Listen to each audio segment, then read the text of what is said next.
পদ্মা নদী বয়ে চলেছে রাজশাহী শহরের পাশ দিয়ে।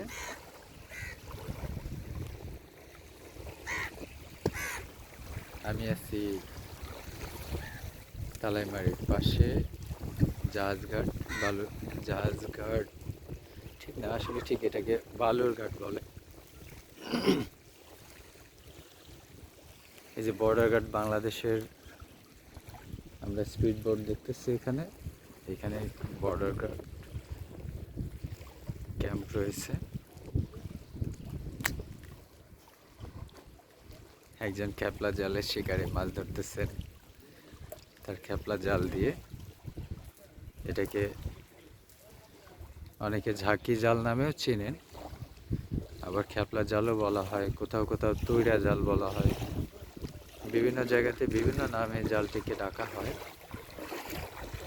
আমাদের এই যুবক ভাইটি শৌখিন শিকারী ক্যাপলা জাল দিয়ে মাছ ধরতেছেন। তার জাল থ্রো করা দেখেই বোঝা যায় যে কতটা অভিজ্ঞতা রয়েছে ক্যাপলা জাল দিয়ে মাছ ধরার। মাছগুলো ধরে ধরে এখানে রাখতেছেন উনি, যাতে মাছগুলো জীবন্ত থাকে। এর মধ্যে আছে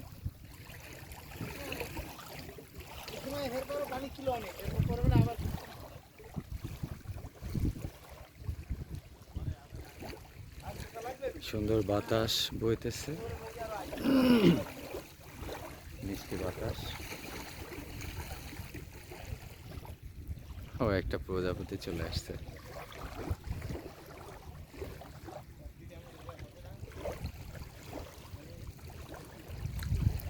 পানিতে বাতাসের ঢেউ দেখা যাচ্ছে এবং অনেকটা সৈকতের আবহাওয়া, সমুদ্র সৈকতের।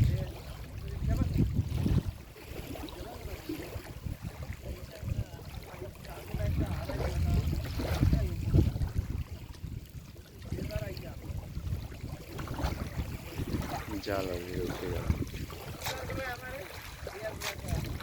এই সময়টাতে নদীতে পিয়ালি মাছ পাওয়া যায়, খুব সুস্বাদু পিয়ালি মাছ। দেখা যাক এবারে কোনো পিয়ালি মাছ উঠছে কিনা। সম্ভবত পিয়ালি মাছ উঠছে।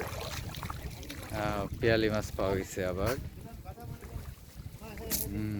এই যে পিয়ালি মাছ, এইটা, এই মাছটার জন্যই আমি জানি সব শিকারীদের খুব পছন্দ। এই যে আরো আরো আরো আরো আছে পিয়ালি মাছ।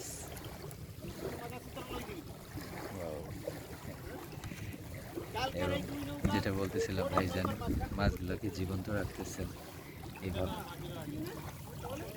এটা স্থানীয় পদ্ধতি মাছ তাজা রাখা।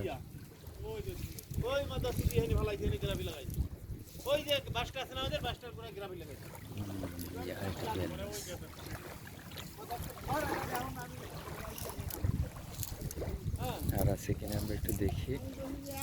দুইটা পেয়ালি মাছ উঠছে এবারে।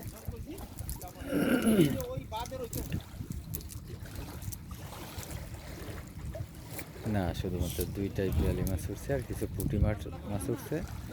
সেগুলো মাছ অবশ্য ভাইজান নিচ্ছেন না, উনি এই সুস্বাদু মাছগুলোই শুধু নিচ্ছেন এবং সুন্দরভাবে পানির মধ্যে সেগুলোকে জীবন্ত রাখতেছেন। তো অনেক ধন্যবাদ। এই পর্যন্ত সবাই ভালো থাকবেন। আল্লাহ হাফেজ।